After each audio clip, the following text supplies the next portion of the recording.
thần làm phá để thâu ru chúa du Christa bel te su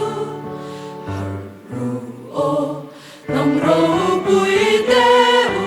rolin Zion an ken pa nya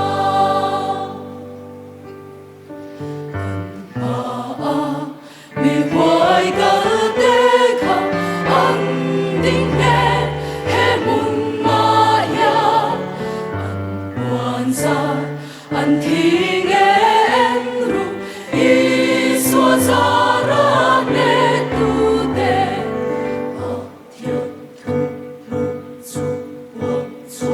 ba thiên thu lu su wo so tui bui kho bui ri ang i kan so tan so Christa sera ro bui ya ngom tu kan ni ro bui ya ngom tu kan ni ro bui ya ngom tu kan ni kan so tan tu Christa sera ro bui ya ngom tu kan ni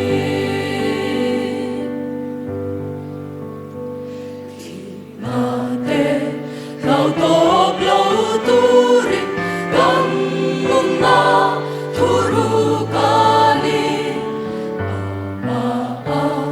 lan huna pianga ro puin kan lang fe a thiên thu lu su wo so ba thiên thu lu su wo so tui bui kha bui ri ang i kan so tan tu Christa sera ro bui ya ngom tu kan ni ro bui ya ngom tu kan ni ro bui ya ngom tu kan ni kan so tan tu Christa sera ro bui ya ngom tu kan ni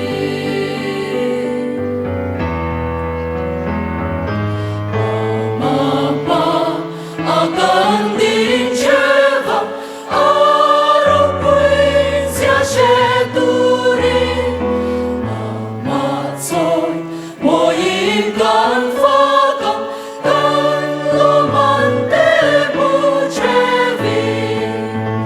ba thiên thu lu su quang xua ru tui bui kho